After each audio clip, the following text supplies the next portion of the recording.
Greetings, fellow Prime Eagles. Tiki here. And Blue Dragon 5. And it's Peacemaker, Season 2, Episode 5. Back to the Suture. Dun, dun, dun, da, da, da, da, da, da. Sing it with me, Dragon. Dun, dun, dun, dun, dun, dun, dun. Thank you for indulging me, sir. Okay, Dragon. So I was not on last week, and I got to say, last week kind of felt more like a little bit of a filler episode. I didn't mind too much, but it was just not a filler episode, but more just kind of like putting the chess pieces in place type of episode. You mean you were on the edge of your seat while they were Economos was saving the day with all the stalling. Right. Yeah, it was an episode of stuff, seriously.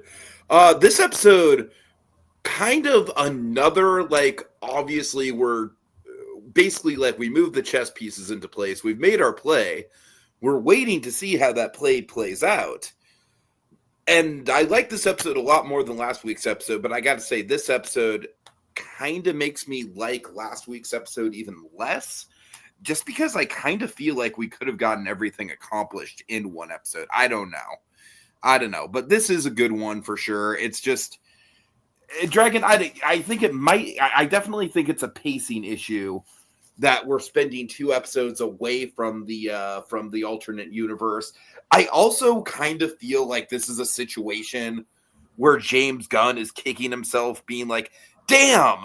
Like I thought I was being clever with only hiding white actors in the background. Everyone figured it out, and we've got 2 weeks before the reveal." Like, I am, at this point, I and pretty much all of the internet who's following the show is convinced that that's the angle that we're going with the alternate dimension.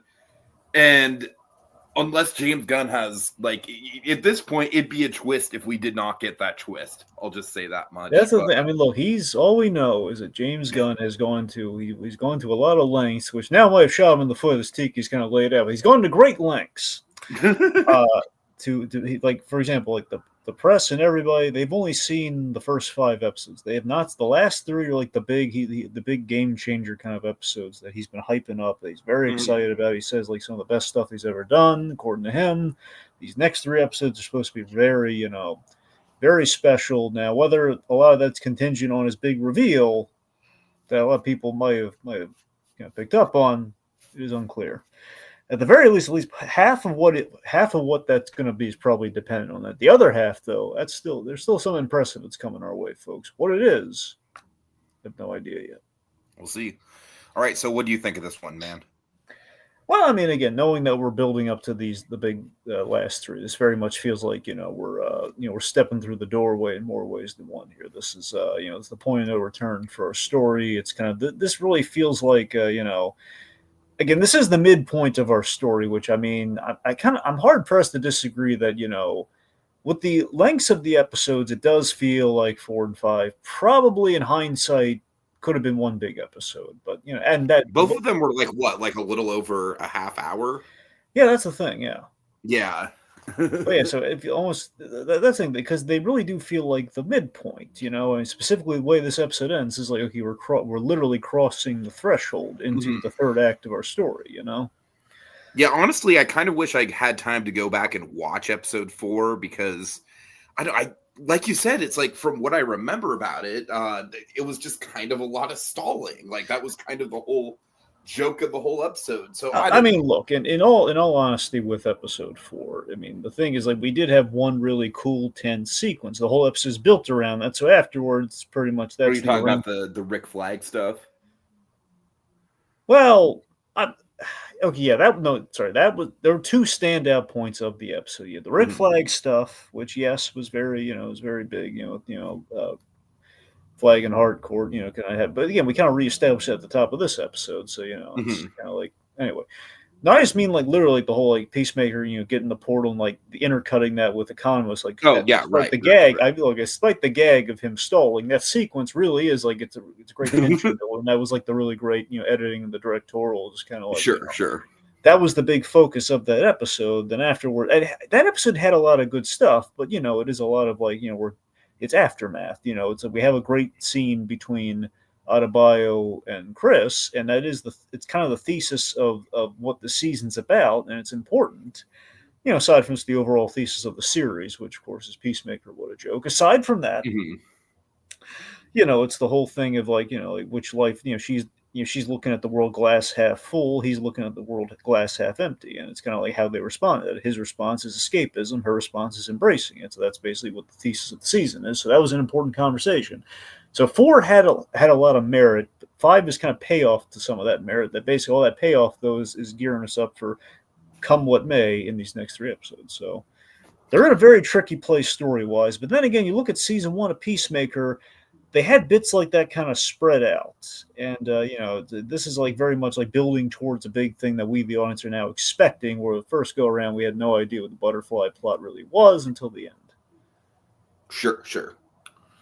Okay, well, let's just jump into it then. Like you said, the cold open here, it definitely dovetails into what we saw with Flag and Harcourt in the last episode. It piece dovetails. I have I honestly kind of feel like this scene might be a little bit redundant, because I kind of feel like we basically got everything we needed to know about this dynamic from the last scene in the last episode. We're kind of just sort of spelling it out again. I will say the one detail that they add to this is the fact that Harcourt knew who Peacemaker was before Flag knew. And it seems like, just based on her body language, as we're cutting to the opening theme song, which, by the way, I'm still shaming you on skipping it. I feel like that opening song is maybe I wouldn't have to skip it if our podcast wasn't at 10 o'clock. You ever think about that? It's part of the flavor, man. It's part of the flavor.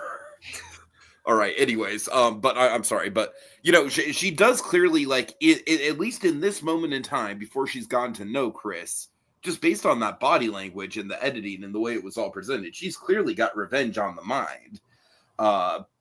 So I think that's the one interesting thing, and it kind of keeps Harcourt's intentions still a little bit vague. There's a moment between Harcourt and Adebayo this episode that I really love. I think it's a great kind of reaffirming their bond. But at the same time, I feel like this cold open, what we see in it, kind of makes you sort of double think, is she really telling the truth here, or is she kind of playing for something bigger? I don't know. What do you think of the cold open? Do you think it stands on its own? Well, here's the thing. I mean, honestly, look, there's an argument for redundancy that, it's pretty much the same information. You could look at that as, well, it's kind of a way of naturally doing a recap in the narrative, which, is not really, it's a scene that, we, in dialogue talking about it past tense, I do think it played stronger in that way in episode 4. But you're right, though. We do have a bit of the linger there of she is promising revenge, and now she's faced with the consequence. So because that part of it, I think, necessitates the opening, and also it's kind of a fun runner. So all the openings this season, apparently, they are they're flashbacks, and not only flashbacks, the running through lines. They're kind of traumatic. They're all traumatic in one way or another. So it's like all of them in some way relating to Flag Jr.'s death. Well, let's see. I'm just trying to think. No, not all of them. Well, no, because episode 3 wasn't. Yeah, or episode 4. I mean, sorry. Well, episode 1 as well. Right.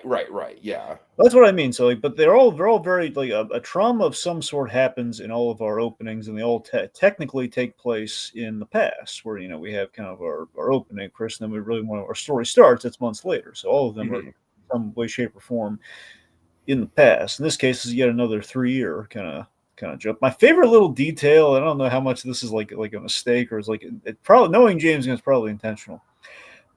Rick Flag's funeral photo. I just love that. It's pretty much, it's a very stock image from the Suicide Squad. You're right, it is. It's the idea is that maybe it's his ID badge, and just really, aside from the photo that's on Rick Flag Senior's desk, there's not really any personal photos of Rick Flag Jr. Right. Yeah. Kind of something to catch there. But regardless, though, it's maybe a little bit of a commentary on the character being a little bit of a blank slate personality-wise. I mean, possibly, but all the same. I Mrs. mean, Katana, she has my back. okay, look, seriously, what James Gunn did with Rick Flag Jr. I know James Gunn didn't have anything to do with that. I know. No, seriously, I always liked Rick Flag Jr., and I felt James Gunn did kind of get a little bit more range out of him. He Which is definitely had more personality in the James Gunn Suicide Squad. Well, yeah, like one of my favorites. Honestly, no joke. Probably my favorite scene in the Suicide Squad movie that he did is just the moment Harley Quinn gets overcome with emotion. It was like, "Yeah, we were gonna save you. I had a really good plan too." It's just like, "You were gonna save me." That whole thing. I could go back inside. It's like that whole. Right. Yeah. Now here, honestly, thinking about there is a big benefit to just kind of doing a redux on the whole funeral scene. The whole Frank Grillo's acting, I think, really necessitates it. Whereas the whole like seeing him saying, "Well, you were Ricky's." Again, we kind of willed into existence like the little Ricky thing. Oh God, a little bit. He's literally calling him Ricky and everything. It's adorable. So, him again, Frank Grillo, he played like loss and grief in both scenes in very different ways too. Like the initial scene, he played it very kind of silently with the history, and when he looks at that photo, he plays all the range of like he knows that Hardcore's caught in a rock and a hard place, and he's kind of sympathetic, but he really needs her to deliver Peacemaker so he can exact his revenge. And here at the funeral, though, we're seeing him very raw, very fresh after the events, and him like pointing like you were his friend, even like on top of whatever you had on the side, you were really his only friend. So because of that, you see why he really truly does like and still like respect Hardcore, and he's going to make good on his promises. In the current timeline, yes. Yeah. I think what we have to question is the status that he's at now. Well, I meant in the funeral on the floor like 3 years ago. Yeah, he meant that. But even I don't know. I think both scenes, like this and like the whole, like when he's offering her the deal. I think he does. I think he does still like Hardcore. I think he's still sympathetic. Right? We've established in Creature Commands, Rick Flag is a smart guy. This is a deeply personal thing we're putting him through, though. So you're right. Anything could change. Anything could happen on a dime, given what's going to happen in this whole Peacemaker situation. But I don't know. I'm inclined to think he still means what he says, and he's going to help her out. I don't think he's holding a grudge for her, working with Peacemaker, because he knows that Waller put her up to that assignment and everything. I don't know. All right, so we're going to flash forward to the current day. I honestly think if there's any merit to splitting up episodes 4 and 5, it's just the fact that we do get a nice, clean, like cliffhanger break with what's going to happen when Peacemaker meets up. He's basically being led into the trap. So that I can kind of approve of. How's he going to get out of the giant clam? What? Sorry? Yeah, how's he going to get out of the giant clam? Exactly. What do you think of the? I got to tell you, man, I got some major like Austin Powers vibes with him. Kind of sneaking through the dog park and then playing soccer with the kids. Like doing everything to not be in the line of fire. Like, did you get any Austin Powers vibes from that? A work buddy kind of suggested it was more like the new Naked Gun, kind of a Zucker Brothers sort of. I could see that. Yeah. But yeah, I love that joke though. I love him like mingling with people too, again, because it makes sense, but it's also really funny at the same time. Where it's really funny because it's basically like the most over the top, like the people's Peacemaker. You know what I mean? He's playing with the dogs. He's playing soccer with the kids. He's such a good guy. I think it helps with the John Cena charm too. It's like... Exactly. Yeah. All right, so we get the big action scene. Let's see, we get the Robo reveal for the one character who I'm sorry. Okay, well, first of all, Robo reveals a little bit. The Robo reveal. Okay, I'm blanking on her name. I'm sorry. It's Bordeaux. Bordeaux, that's right. That's more like a cyborg reveal, but yeah. No, you're right. Okay, regardless, we showed up why Peacemaker's there. Period. Yeah, which. I don't know, man. I like Peacemaker has always been written to be, not the brightest tool in the shed, but not the brightest. Jesus Christ, not the sharpest tool in the shed. Well, we'll see who lived up to that moniker. I know, right? How do you feel about this? I kind of feel like it almost stretches. Like, I get that he wants the closure. Believe me, I get it. I'm going through shit myself when it comes to wanting closure on stuff, but I don't know, man. Do you think this stretches the line of believability at all that he would? No, I guess the fact that he is very self-aware that this is a trap and he's, doing everything he can to, make sure it goes smoothly. no, I think it plays great because one, yes, he knows it's a trap because again, she tipped him off the whole copacetic thing, so he already knew going into it, and he was confident that he could escape, which again is kind of why she's mad at him because really he did screw himself here, and she's justifiably upset that he thought he could somehow escape this, but really, it's again he is contemplating an escape, and the only reason she's the only reason he would stay behind right now. So that's why he's so determined to find out. He wants to know, like, look her in the eye That and makes find sense. out, like, Right.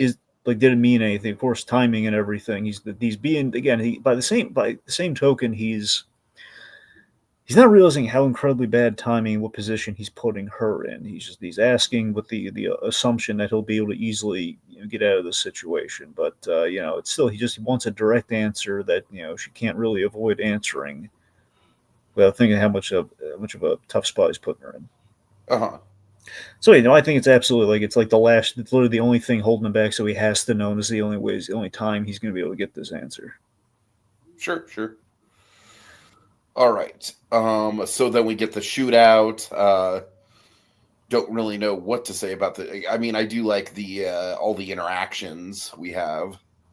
We get the Lassie moment. Well, I guess Lassie or Old Yeller. I forget which famous movie dog would make sense here, but the whole um, the whole thing of like he'll she.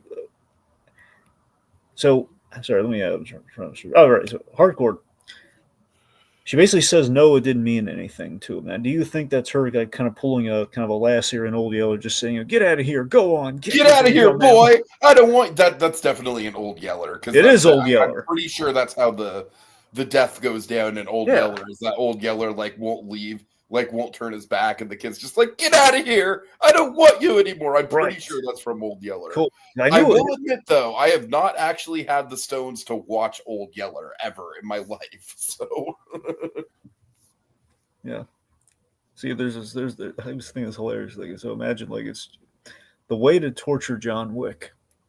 Oh God! Is the Clockwork Orange him with That Old sounds Yeller. like a setup to a stand-up routine. I've got to say, as someone who's trying to get into the business, that does sound like a setup to a stand-up. The only way to defeat John Wick is you pull a Clockwork Orange, you strap him to a chair, you hold the eyes open, you make him watch Old Yeller on a loop, and he's gonna get. You know what, Dragon? You know what? I might just take that. And he'll get. But what they don't realize is that he's going to get so angry he'll hulk out and like rip open the restraints. Seriously, I'm like dead ass. Like, do you mind if I take that joke for my material? You can take it. I don't know if you can deliver it, but you can take it. I might have to do something with that because that is really funny. Oh, by the way, I noticed something. I was going to mention it here, just cause, just for the heck of it. I was watching something recently that featured a young Jack Black. Oh God, okay. Looks just like you.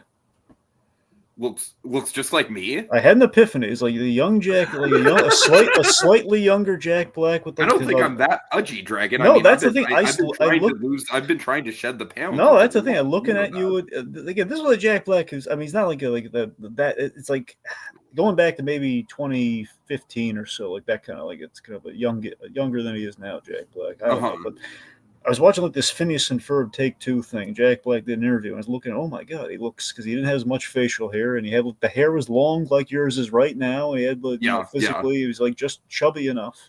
Oh god, and he looked just like you. Okay, you know what? I'm gonna take that as a compliment. Watch that clip. It's like 5 minutes, and I think you'll see it. Like what I'm saying, it's like Phineas and Ferb Take Two. Phineas and Ferb thing. It's on Disney Plus. They these 5-minute interviews of live action people, and Jack Black was one of them. I'll have to stick that out. Anyway, so what was? Oh, right. Okay, so anyway, so back to the yes. You can take the material. Hopefully, you'll deliver it well. But yes, you can. All right. Yeah, I'll see if I can do something with that. Okay, so the point being, we have like an Old Yeller moment. So I have to wonder, though, is Hardcore saying this like it really seems like there's a lot of truth in what she's saying, but we know Hardcore is like he's like, why don't you just answer the question? Like, I think deep down, it did kind of mean something, but she's been playing. It's hard to tell. That's the ambiguity, Is she is she saying something just to get him to go in the hopes that he'll escape, or is she just truly that upset with him and angry at him for like squandering the get out of jail free card she's secured for him, and just speaking the truth of that she'll never forgive him because of what happened with Rick Flag, or is that something just she's going to I say? think it might be a little bit of both, honestly. I think there is still the whole like I don't even think it's about forgiveness at this point because I kind of feel like she knew that he was basically forced into a corner with that situation. But I also feel like at the same time, just emotionally, I don't think she can handle actually being with him, if that makes sense. Yeah. Well, it's a good point. Yeah, I mean, even if she could get over it, there's still always going to be maybe that's the hurdle she can't get over. Is that I really she think does that's what I really think that's what we're looking at. she With likes her. him, but it's a betrayal of her friendship, which she Exactly, really like. exactly, right. Anyway, so besides that old Yeller moment, she then like beats the crap out of him, like a more violent version of old Yeller. Oh God, that is a version of Old Yeller. I do that. That's like the snuff film version of Old Yeller. Well, exactly. It's basically That's the the dog. Michael Vick version of Old Yeller. It's basically it's the reluctant. It's like she just keeps kicking the dog. Just it's like, no, get out of here! I keep telling you, get out. It's like it's like get out. Oh God. All right. Anyway, so yeah, so Speaking of I'd love. beloved pets, do you want to transition to Eagly? I thought you want to talk about Flurry. We can. I don't really think there's much notable with him until we get to the station. Okay, we'll hold off on that game. All right. We also, yeah, you're right. That we revealed Bordeaux as a cyborg. Because she had like a little cybernetic eye, which I think is from the comics as well. She had some cybernetic stuff going on. Okay, yeah. So, Which I gotta tell you, I feel like that tech ties in nicely with the cyborg tech that we saw in Superman. You know, nice little bit of world building there. Oh, for sure. Now, it gives to me, it's more further evidence that we're going to suggest that she and Mr. Terrific have a past together. But I could see that. I could see that. Yeah. In the comics, she's tangled with both Mr. Terrific and Batman. So. Oh God. All right. Okay, so yeah, let's see. Do you want to talk Eagly? Do you want to talk ads and Vigilante? Well, I mean, look, we can either talk about the interrogation or we can talk about the Red St. Wild stuff. Where do you want to go?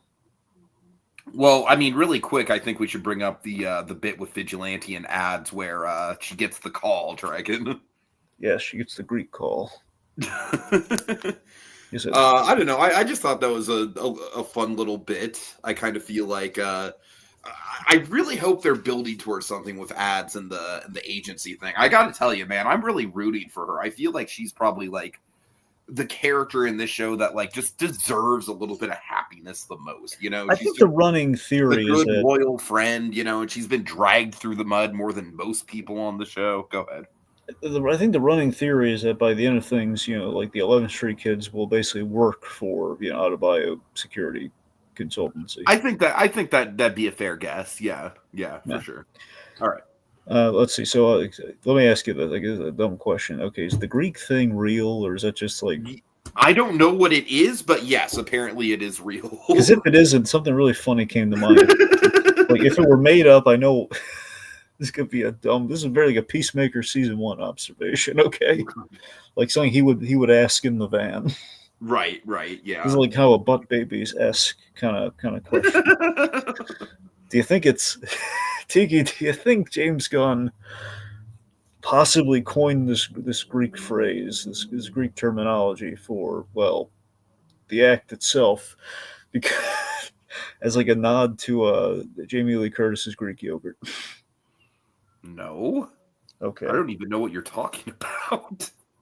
Well, I mean, like the old, the Jamie Lee Curtis did all those yogurt commercials. Like the whole, the. I mean, I don't know, Dragon. I think that's a bit of a reach. Yeah, I don't know. It just seems. I'm saying like a Greek of all things. It just seems really. It seems like a really weird term for that. I don't know. The only thing I can think of, it was like the fiber. It was like the. I think it's more so he pulled it because it'd be realistic that she wouldn't know what he was talking about. Okay. All right. Well, it probably is a real thing. I've never heard of it until this one.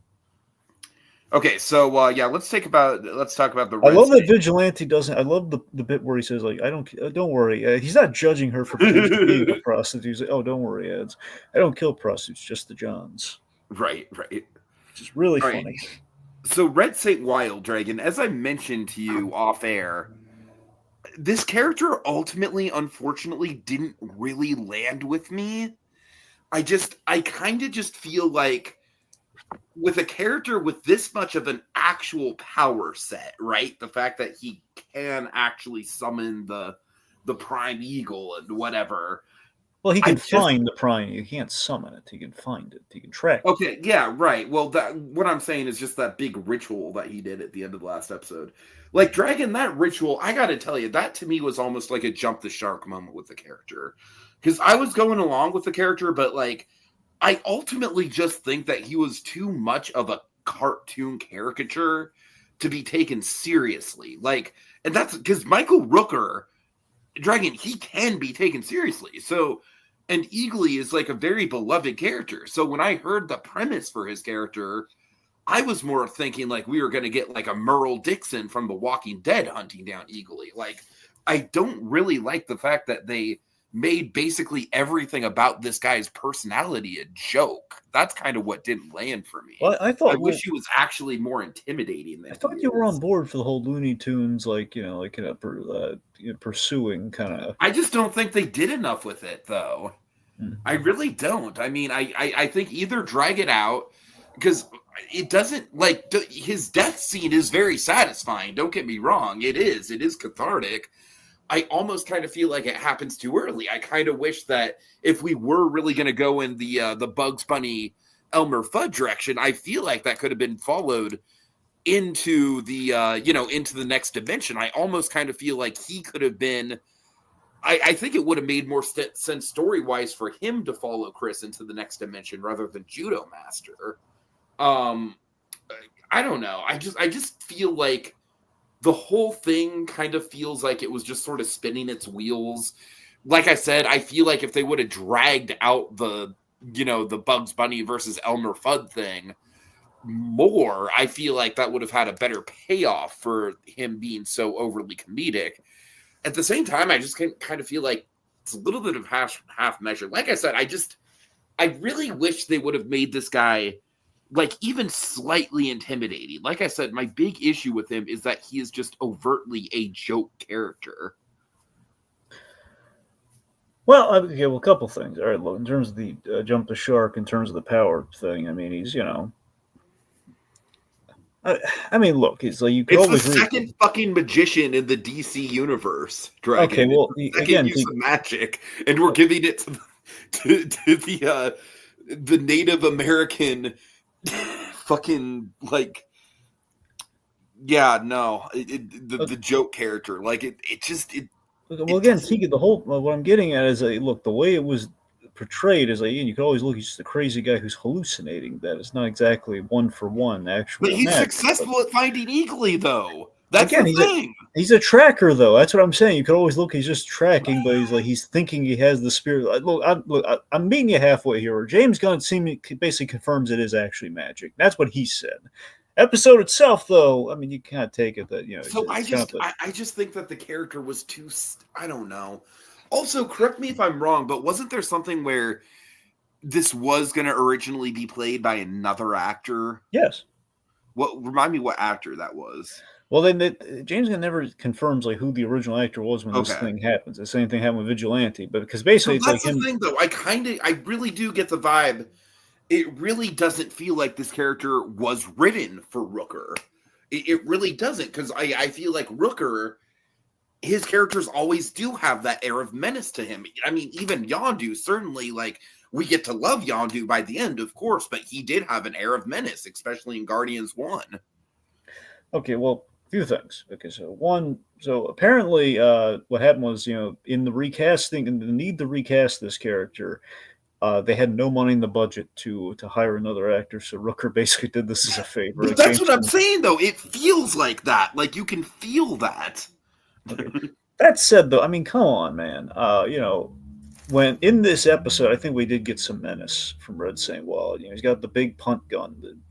Think about it. He's with the. I don't know about you. I mean, him poisoning the mouse, and then like we see the fox die, kills a fox, which almost could have killed Eagly if he ate that thing. Mhm. And then he uses the punt gun, which again, I love the fact that it's crazy. That is actually a real gun they use in like I don't know if it's just like I guess bird hunting, maybe falcon hunting, whatever. But the point being is, I guess in hunting, usually on a tripod. The fact this guy's like carrying it like a giant gun over his shoulder. I mean, it looks. So he's doing that. He kills an eagle, which again is kind of a fake out. You thought it was Eagly for a moment. I don't Right. know. I kind of intimidating. Okay. Okay. I think he did a mix. He's comedic in episode 4. I kind of agree with you that this episode it was more of an actual antagonist than he has been in the It was past. condensed. I just wish that they didn't make him such a joke in the earlier episodes. That's where I'll meet you halfway. Yeah, but you know what it is though, Tiki? You know why I think it turns out to be that way? I think it's like the separation. If you're in a room with other characters, they're going to point at how ridiculous this guy and his gimmick and his backstory. I guess so, but I just when he's alone though, he's in his element. He's alone. He's driven. He's going for the prime eagle. He is in his element. Therefore, he is scary, and that's kind of what James Gunn does a lot with characters, though, where when they're actually doing their thing and they're in their element, they can be really who they are. Okay, fair enough. I don't know. Anyways, but yes, I mean, obviously, I do think that they're like, I will agree with you that it was a clever trap that he had. The poisoned rat that was good. That was genuinely, like, pretty intimidating. But and the death was cathartic. So ultimately, I think the character was fine. I don't think the character was like terrible or anything. I just kind of feel like I can't help but feel like I would have enjoyed this character a little bit better if they would have made him if they would have kind of cut back on the jokes with him. That's where I'm standing. We can agree to disagree on that. I mean, look, sure. I'm just saying, look, John Thomas making fun of the cultural appropriation with the character. You need that, and I think it just kind of spirals from there with like what we got in 4. I don't really think they needed to make the character a cultural appropriation. That's another thing that kind of bugs me, honestly. Well, no, I mean, I think they actually hit a really good medium in 4 with that, okay? Because, it's the thing of like, he doesn't know that the idea is this character really thinks he's doing right by the Native American people, but he's really just kind of tone deaf to it. That's kind of the gag with this guy. Like, he actually believes, and he thinks like the eagle thing is like, I think reading between the lines, like he went on a vision quest once, and he killed an eagle, and he defined that as his purpose in life. I think that's pretty much what happened with him. He's just using the eagle hunting, like anything to justify any mystical thing that he's interpreting to justify, like I'm going to kill all them eagles. Yes, he becomes a cartoon character, beyond that. But I'm just saying, I think the setup for the characters, okay, this guy takes his ridiculousness seriously, and he thinks, for example, the whole Chinaman thing. He's not saying that to be like offensive or amic. He just really, he just doesn't get it. He just doesn't get cultural appropriation. He doesn't get it. All right. I mean, I guess the one way that I think it works is if you do look at him as like a contrast to Flurry. Yeah. Because I think Flurry is a character where on the surface he's a joke, but as we're going to get into, and this is kind of a good transition. He's got layers. Yeah. All right, so you want to talk about that? You want to talk about the booking? Well, there's one last thing I have read saying, we should probably talk about. Go ahead. So the Prime Eagle thing. So this is more the maybe jumping the shark moment. This is where we actually confirm, like, okay, so Eagly is a Prime Eagle. Yeah. I don't know. Dragon, I buy that just because the show throughout the whole run of the show, like Eagly has had like this larger than life presence to him. It's an eagle that hugged a man. Exactly. Yep. So I don't know. I can buy it. I didn't necessarily think that was jumping the shark. Well, you know what? Yeah, I still find it hilarious that James Gunn, like on the podcast, he was talking. He was geeking out about crows, and he basically lifted the crow idea and he put it in this episode where the idea is that they did an experiment with crows because James Gunn's obsessed with crows. He loves animals, but crows especially. He so apparently they did this study at a college once where basically had a guy in a Nixon mask, kick around a bunch of crows, and he basically be mean to crows. So basically the response was anytime crows communicate, apparently. It's like a real thing. Crows can communicate to one another. So the idea is they will swarm on a guy and anyone who looks like Richard Nixon.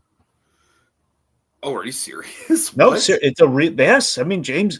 He's very obsessed with the crow effects, and that's why we kind of had the whole like all the eagles descending on. Also, they'll also descend on anyone who looks like Professor Screw Eyes, but that's a different story. Well, that's what I'm saying. The screw eye thing is. I don't look. I highly doubt they did the research on the screw eye thing. But you see my point, though. Uh-huh. It's just kind of like in like the screw eye thing. It's like if you've been historically bad like, to a crow, they communicate. This guy's a jerk. Get him if you see him, or be on the lookout. It's a real thing apparently, and they kind of somewhat did that here with with the prime eagle thing, where it's like okay, like one eagle kind of summoned all the other eagles to descend on this guy.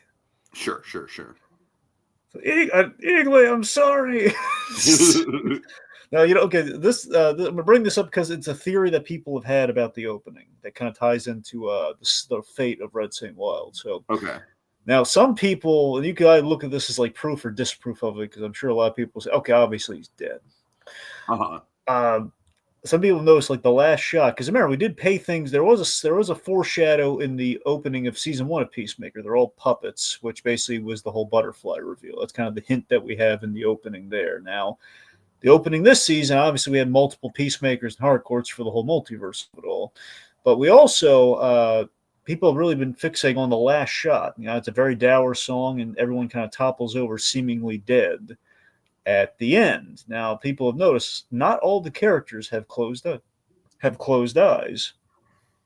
So it's the thing of like maybe the characters with their eyes open live, and the ones with the eyes closed do not. Interesting. Now, the thing that may make or break that, mind you, Red St. Wild's eyes are open. Now, look, I don't subscribe to the theory of the whole eyes closed, eyes open thing actually impacts the plot, but it is something that it's a note, something to take notice of. I think it's just James going to give people like, okay, guys, how would you interact in kind of a funny way during this last moment? Where, okay, Rooker and Frank Grillo are terrible at the dancing, so they're going to have like eyes open. So that kind of anyway.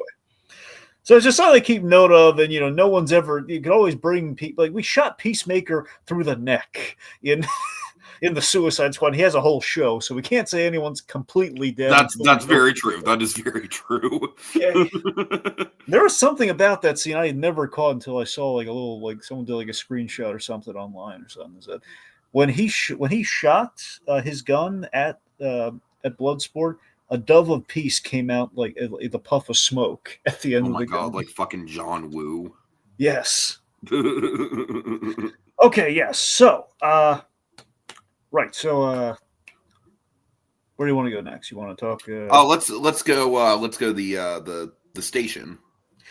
Yes. So the big interrogation. This is the thing we've been hyping up the whole season. Oh yeah.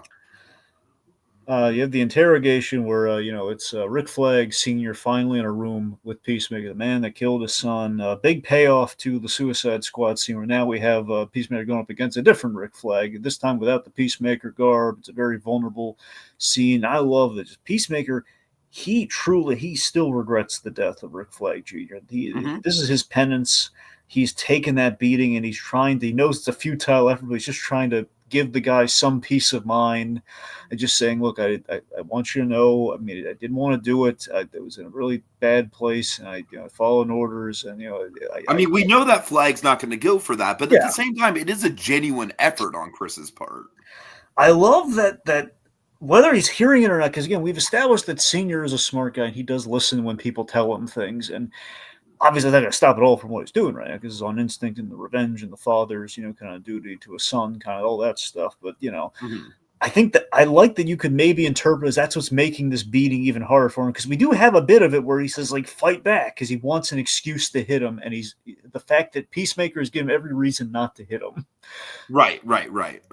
And he's making a very good plea for him to not beat the crap out of him without asking him to not do it. And I love that. It's adding a great, and I like how Grillo's playing that, where if he's actually listening to what he's saying, where again, he's been waiting for this moment, so he kind of has to listen to everything Peacemaker's saying so he can savor this moment of revenge. So but it's taking the thrill away from it for him. It's taking the catharsis out of it for him when he's like being genuinely remorseful. Like, God damn it, you're not supposed to have layers as a character. Exactly. You're supposed to be the guy with the toilet for a head. The toilet seat for a head. But yeah, so the Senior's frustration here as he just brutally beats him, and my God, this is the guy from Creature Commandos beating him right now. It's like putting him like the dent in the wall and that neck that he kicks him in the neck. Oh my God. He's possibly about to kill him. Now, the big ambiguous part of the episode, Tiki.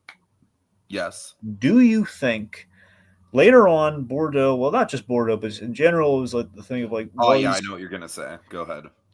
So Flag justifies, he says, look, I know it looked like I was being really brutal there, but all of that was so we, I have Judo Master tracking Smith so we can find the portal so we can stop I don't the buy whole... it for a second. I think that's where I'm standing on it. Honestly. Let me put it to this way: I think it's both, but I think the percentage of revenge to doing his duty. I think the percentage of revenge. I mean, I'll meet you halfway and say that he is a smart enough man to know that like what he's doing isn't ethically right, and he needs to cover his tracks on it. That being said, I certainly think that his motivation is more for revenge than anything else. And on one side of it, he had Judo Master in the car tracking him, like he said, but then again, he could have always done that after Peacemaker walked out. I was like, well, I can't do that anymore. Okay, Judo Master, go track him. Mm-hmm. Assuming the latter is the case, then absolutely this was an afterthought of like, okay, fine. I mean, they were willing to gun him down in the park because, he was holding like Cupid doll. He's holding that adorable man. Right. He was willing to... he was willing to shoot Peacemaker, which is why Harcourt stepped in. But then again, Flag, the reason I hesitate on just saying that maybe there is a little bit of truth to what he's saying. I think I think he's going to take the situation best he can, but he does technically have a job to do, and I think he is prepared to, have as a contingency be able to do it.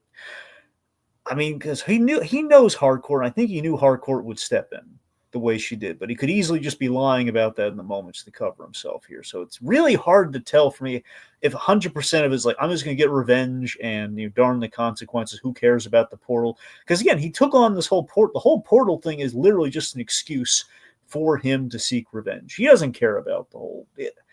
I mean, he kind of cares about the portal thing because he was in the Superman movie and he was there with everyone, the whole Luthor, dimensional, like, so the QUC is an actual problem, and he does recognize the importance of it, but it is not like he's really using it as an excuse. Like he's been waiting for an excuse to take out Peacemaker, and it's for sure. So I do like the continuity with referencing the dimensional rift in Superman, though. That's again, I think James Gunn is doing a really good job so far of like laying out all those breadcrumbs between all the projects.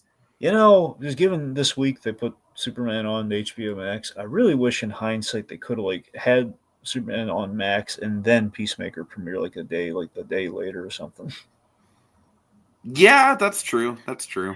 I mean, look, I'm just saying, for anyone, for the very few people that haven't seen Superman, I think it would have really added to it. But sure. It's a nit, it's a quibble. Anyway, however, the really cool thing, so John Economos, again, not just of his own accord, because again, Economos, we love him, but he does the right thing, but also a bit of a coward. We gotta kind of cajole him. I do love how that line, what is it, I am famously a pussy. Yep. That's a great line. So Hardcore basically tells him, okay, look, we gotta. Flag is going to kill him. So again, Flag's going to kill him either fully intentionally or while he's going to go too far in the interrogation, which again he doesn't care about, but he's probably going to go too far in the interrogation, kill him one way or another. So she needs to prevent that. So she's really the one orchestrating this Peacemaker save here. But again, Economos yet again Economos is really standing out to me this season. He's been so awesome. I agree. I think he's had one of the more compelling arcs. And he doesn't have a ton of screen time. I mean, he has enough. I'm not saying he's underserved, but I'm saying I feel like they're giving him just enough screen time to really take him on this story, kind of like how Ads was sort of the main emotional, moral through line of season 1. I kind of feel like they're doing the same thing in a more subtle way with Economos. Does that make sense? I mean, kind of, yeah. I mean, I think the thing, basically, this season really feels like, okay, we're really showing the friendship that James Gunn and Steve Agee has, Exactly. he can trust that AG's going to be able to deliver, and Economist is built up. Economist had like the big emotional gut punch at the end of last season. Well, one of the big emotional scenes of last season. Where he had the whole dye beard scene. Sure. Yeah. Which is a really great performance, by the way. It's a really good scene. Mm-hmm. Anyway, so Point being, Economist, he's been on a roll. Like the bit where he's spitting Flurry's face last episode was amazing. yes. Stand up for himself. That was probably the highlight of the last episode. Which retroactively, with the cyborg reveal, makes the wink gag even better. Anyway, so yeah, he steps up. Basically, Economos has saved Peacemaker yet again. He saved Eagly last episode, which is a really good moment for him. And I really thought we were going to kill Red Saint while it was like a gag, and we build him up, and then we just killed him off that easy. But third eye. Mm-hmm. Okay, so this really lovely bit with Flurry, where Tim Meadows. Yes, I love this, and it's such smart character writing, Dragon, because it's like, here's the thing with Flurry is that it pays off everything you said about him, Tiki. He will remind me what I said about him. Well, yeah, the whole thing of like, despite all the machismo and the stupid nicknames, he does truly care about his job and he cares about his people. Oh yeah, no, you're right. The whole thing with the God, he was gonna kill titties. She almost died. Dragon, I gotta tell you, I really want there to be like a full blown like father surrogate daughter arc with Flurry. Did you notice the payoff that we had to that in this episode? By the way, no, I did not. Tell me. Okay, well, it's a double payoff to her nickname, but also the whole thing where he likes Adebayo. He kind of has the hots for Adebayo. Oh God! So they're in the stakeout. So not the stakeout. When they're the sting operation, when they're about to get. So he's eating the blue snow cone. Yes. So while that's happening, this very well endowed woman, like in the coveralls, and everything, she's walking by. He's looking at her. Oh, I did not catch that. So again, he has a thing for large. Yeah. So that's. I don't know, Dragon. Give me like just like a web series with just like surrogate father-daughter relationship between Flurry and titties. Because we know she's I think she's in a relationship. She has like a girl on the side or something. Yeah. It's very much it would be. He cares about these people. I remember I am glad that I called it because I really did feel like there was something to that, in regards to him genuinely caring about people in spite of all the machismo. Even Pony Boy, remember the one? Well, Cupid doll now, but that guy, remember he's really worried about him. Like we don't want to hurt that guy because put that adorable man down. Exactly. Which, by the way, I point this out to you. You know who that you remember what that actor's from, don't you? Nah, remind me. I know you've said it. She-Hulk. He's Leapfrog from She-Hulk. Okay, well, excuse me for not remembering. It was like the one great episode of She-Hulk, man. Come on. Yeah. The one great episode. I don't think there was a great episode. Hey. That was the Daredevil episode, Bucko. I know it was the Daredevil episode. I'm aware. Anyway. I'm saying it was good, Dragon. I will give it good. Okay, anyway. Fine. It was the one good episode of She-Hulk, darn it. All right, okay. Also, we had the bit too where I love that Chris compliments him by calling him Shaft. Oh, you called me Shaft. That's a compliment. I like that. That's a great bit. And honestly, part of me thinks that if they didn't have that interaction, that Flurry would not feel the same way. Yeah. Just that small little moment of like, you did a good thing. Like, that is the most human moment Flurry has had. And you gotta think that it's gonna lead to Flurry kind of like switching sides by the end of the season. You gotta think that by the end of the season. Did you notice the subtle thing that he did during that scene? What? He greeted John with the head nod. Right, sure. Remember, what's your preferred form of greeting? So it's like, dude. You're right. That is good. Which is the whole reason he calls him Ginger Cool, which is basically kind of like it's a kind of a cool apology for the Ginger Cool stuff because he spit in his eye and he was a little upset with him, and now it's like okay. It's like, we're cool, man. Like, you did again, the fact that he's uncomfortable, Flory's uncomfortable with the way Rick Flag Sr. was handling that investigation, was ready to kill a suspect and everything. Where again, like he is, so Flory's absolutely down for like the actual reason they're all supposed to be there, the whole, the QUC thing, the whole protecting the world and everything. And the fact that Rick Flag Sr. is just using this, that kind of offends him. That might switch him over, yeah. Sure. Okay. All right. Let's see. What else do we have to get to? I mean, I guess really quick when we're on the subject of Flurry, what do you think of Duncan Munchkin?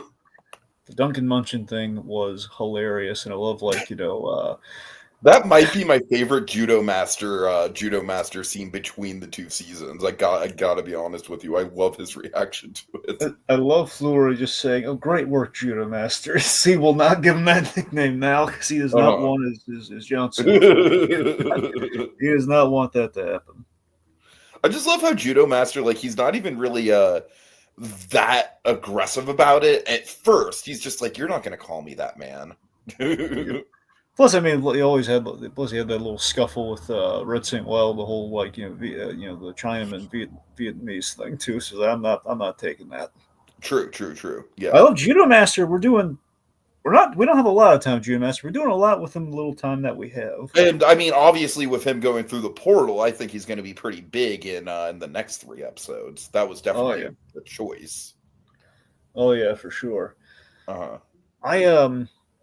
I really think what's going to happen with Judo Master. Now, mind you, it's interesting because, again, with the editing, I try not to watch the tease about what the next episode is, but knowing how big these next 3 episodes are, I did watch it. So I'm curious the order of things, because the big theory, assuming we are going to a neo-Nazi world, assuming we are, Adebayo gets it. Now, we did not see her in that clip yet.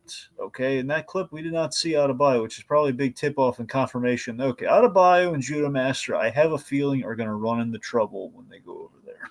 Sure.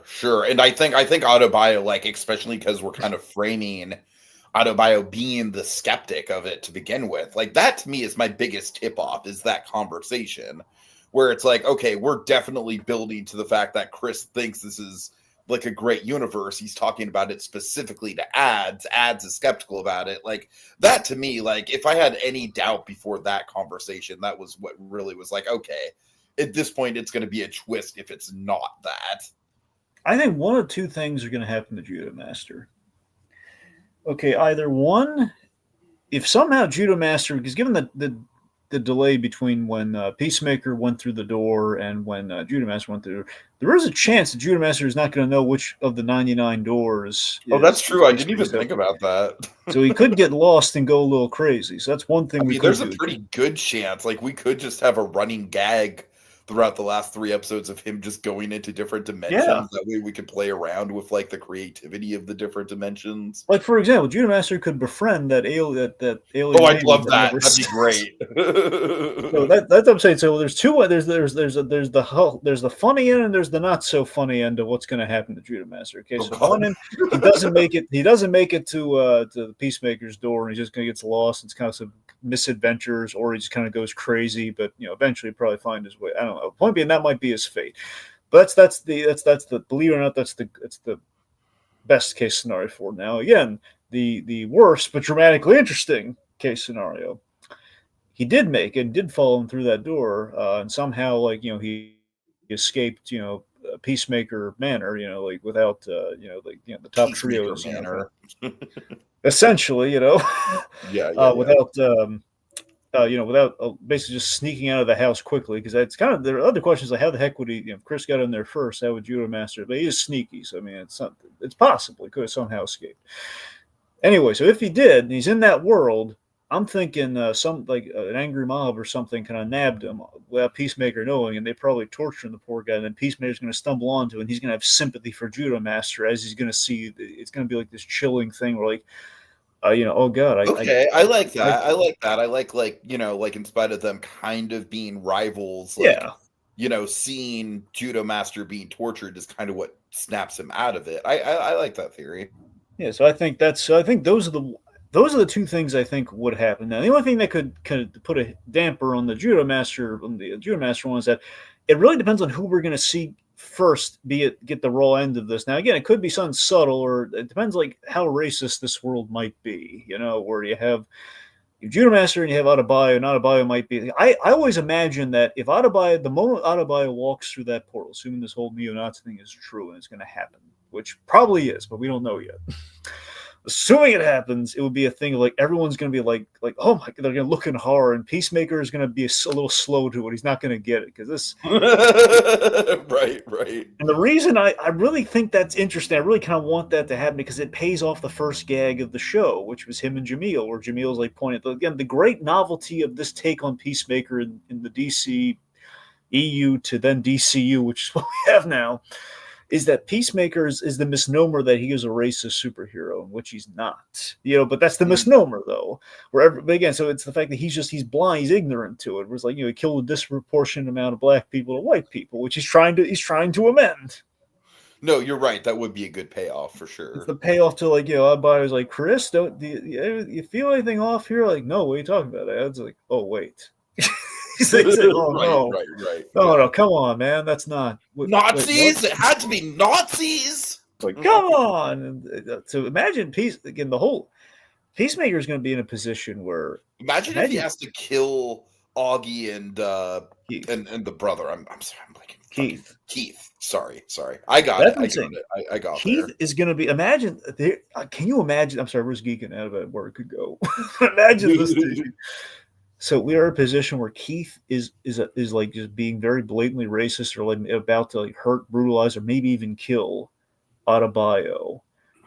But he's like doing it in a smile, like, "Hey, bro, let's get in on the action." Right. Like he doesn't even realize. Yeah. I could totally see that. And it's going to be like this horrible. Again, John Cena would act the heck out of that moment. Oh yeah. Just the horror of like, oh my god, my brother! I might have to kill my brother right now. I don't have it in me to do that. The motivation for him going to this dimension is to basically reunite with the brother, get that relationship that he never. Oh, okay, yeah, we are geeking out about that. Right? That's good. That's good. That's like, at some point he's assuming all these theories that be true about the whole neo-Nazi. He's gonna at some point. At this point, it would be fucking wild if it wasn't neo-Nazis. That's the thing. It's still good, but again, James Gunn, you don't know though. He's probably knowing everyone. I don't know. The moment he has to bump up against Keith, either with the truth over having killed the other Peacemaker, or just in some way, shape, or form, that scene is going to be the big that's going to be the Emmy scene of the season. Sure. Okay, so also we should make. I guess the last thing to cover is the 11th Street Kids, the goodbye note. We should also just want to make a little footnote just so we don't glaze over it. Sure. Bordeaux, and they kind of set this up really subtly in like episode 2. Bordeaux, she's had the hots for Rick Flag, and it's still present. That's all. Mm-hmm. Okay, yeah. So Peacemaker and Eagly, they leave this universe for the other in our cool money shot that we see here before us, which is really cool. Oh yeah. And they leave a note for the 11th Street Kids who are there too late by the time Adebayo realizes this. Like, she has a feeling he had a foot out the door anyway, so he texts her, like, be good ads. And that's like, oh no, too late. She brings the note to the 11th Street Kids, and it's, yeah. So 2 moments here that I really like. First of all, again, as I mentioned kind of earlier, I love the moment where Harcourt's like, no, I made sure that Chris didn't get killed. That's what I did. And then Adebayo's like, girl, you're exactly who I think you are, and that's a good thing. And it's like, I don't know, Drag. Like, I still feel like there could be some level of betrayal there with Harcourt. I really feel like with that cold open, we're meant to kind of like, and I love the dynamic between Harcourt and Ads, and so it's like I really don't want to see Ads get betrayed, but I don't know. We'll see. I take a look. I don't think it's betrayal, because why would she warn him if it was betrayal? Yeah, I don't know. We'll see. Yeah. And then, of course, we got to talk about Vigilante breaking down, because it's like, I love what we're doing with Vigilante, because it's like maybe the most fucking psychotic character, not just in this show, but maybe in the entire universe. He kills graffiti artists, Tiki. He's pretty screwed. And yet, our heart, like, genuinely, unironically goes out to him. Like, that is a skill, man. That is a James Gunn skill. Like, it also Freddie Stroma, too, being really good. For sure. Okay, you know what? You know what's really extra sad about that scene? What? One of the reasons he's crying, possibly, is in that entire thank you note and just throughout the episode, he didn't address Vigilante once. Oh my God, you're right. That's a good point. That's a good point. I Ads gets really the think that was text. intentional. Ads gets the text. You know, he Uh-huh. says like, I'm in the car too. Like, who are you talking to? Yeah, no. That's a good catch. That's a good And catch. in that in the rewatch, it confirmed this. I mean, I could be. I really hope I didn't miss it on the rewatch, but essentially, he mentions everyone by name too. Everyone but him. Right. Now, some people, there's a theory going around that now, mind you, I don't know the direct correlation of this or not. Some people are thinking that in some way, shape, or form, Vigilante is going to have a villain turn because of this. Now, here's the thing: not particularly this Vigilante, but in the other world, perhaps. Mm-hmm. Now, I don't. Now, you can look at with both Vigilantes. Okay, this universe's Vigilante, he could be upset with Peacemaker, or he could be easily forgiven Peacemaker. It's unclear, but in the other universe, though, I'm not saying just because, like, in response to this event. Well, but, in the other universe, God knows, like the neo-Nazi version of what we already established was a huge psychopath. But you know what the theory is, though, with that. Okay, in the other universe, if it is a neo-Nazi universe, he might be leading the the resistance. You know, the Sons of Liberty. Oh, okay. So I mean, that again would put Vigilante and Peacemaker at odds, which would parallel how potentially it might be going in the mainline universe, where this Vigilante is like, he's really upset with Peacemaker and how he's treated him. So I mean, it's a way. It's still a question though. If I really feel the whole, if we do the neo-Nazi thing and the whole Sons of Liberty, it would probably be a black character. It would probably be, it could be Adebayo or Fleury, or best. It would be amazing if we could bring back Myrn as the leader of the resistance. Yeah. All right. Anything else we need to cover? Well, let's see. We already mentioned Judo Master went through the portal. There was a really great bit in the editing I want to shout out real quick. Okay. In the thank you, and sorry, I was going to say in the thank you note. No, in the goodbye letter. He said, "I want to be a better son to my father." And then we see Rick Flag Sr. really upset, when he find that the portal. So basically, Peacemaker closed the portal behind him, leaving it behind for them so they can get in the good graces of Argus, which is a really nice gesture on his part. Right. Yeah. Because so Hardcore's leading like the rescue, like we gotta get there and bring him back and all that. So that's kind of where we're going next episode with that. But still, like Rick Flag Sr. What my theory is, not theory, but kind of like lingering suspicion.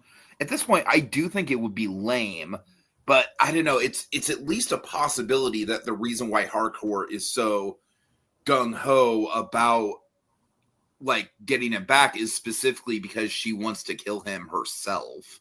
I don't think that's the case. I really don't, but I don't know. Just throwing it out there.